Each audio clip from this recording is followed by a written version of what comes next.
Sir શું કહેશો share માર્કેટમાં દુકાનના બધાને ઠગાઈ બધી ટોળકી આપે છે વળતે શું છે સર?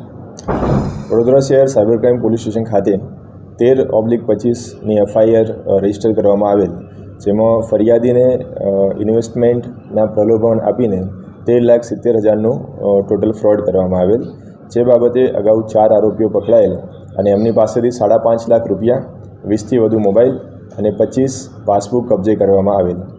તેની વધુ તપાસ કરતાં એમાં 50થી પણ વધારે ઈમેલનું ડિટેલ ઇન્વેસ્ટિગેશન કરેલ અને જે પાસબુક મળેલા, જે મોબાઈલ મળેલા, તેની ટેકનિકલ ડિટેલ્સના આધારે વધુ 2 આરોપીઓની ધરપકડ કરવામાં આવેલ છે. આ કેસમાં મોડસ ઓપરેન્ડી એ પ્રકારે છે કે આમાં જે આરોપીઓ છે એ 3 અલગ અલગ લેવલ પર કામ કરે છે. જે ફર્સ્ટ લેવલ છે તેમાં આરોપીઓ દ્વારા વિક્ટિમ્સને કોલ કરવા તેમજ એના જે પૈસા છે તેનું ડેટા એન્ટ્રી કરીને એકબીજા ખાતામાં ટ્રાન્સફર કરાવવાનું કામ કરવામાં આવે છે, જેમાં 4 આરોપીઓ અગાઉ ધરપકડ કરવામાં આવેલ. જે સેકન્ડ લેવલ છે તેમાં જે નાના પૈસા જે છે ટ્રાન્ઝેક્શન્સના, એને વિવિધ એકાઉન્ટ્સમાં લેયરિંગ કરવા અને તેને આંગળીયા અથવા તો ક્રિપ્ટોમાં કન્વર્ટ કરીને વિદેશમાં મોકલવાના, એ સેકન્ડ લેયર. અને આ તપાસમાં એક થર્ડ લેવલ પર સામે આવ્યું છે, જેમાં આમના દ્વારા જ એક લીગલ ટીમ બનાવીને આઈઓને પ્રભાવિત કરવાના કામ કરવામાં આવતા હતા. જે બાબતે એક આરોપી ઇન્દરપાલ છે તેની ધરપકડ કરવામાં આવેલ છે.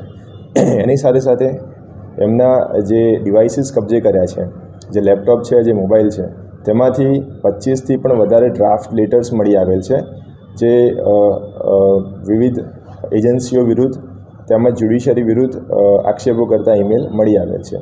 એમ આ ટોળકી સંગઠિત રીતે 3 લેવલ એક સાથે મળીને તપાસને પ્રભાવિત કરવાના તેમજ ગુનાને અંજામ આપવાનું કામ કરતા હતા, જેનો પર્દાફાશ કરવામાં આવેલ છે.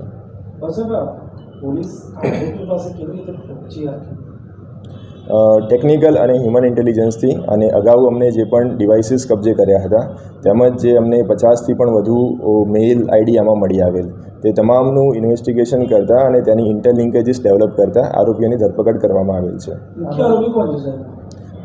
તેની વધુ તપાસ જારી છે, પરંતુ આ લોકો એકબીજાને મળીને સંગઠિત રીતે કામ કરતા હતા. દિલ્હી ખાતેથી ઓપરેટ થતું હતું. તે બાબતે વધુ તપાસ જારી છે.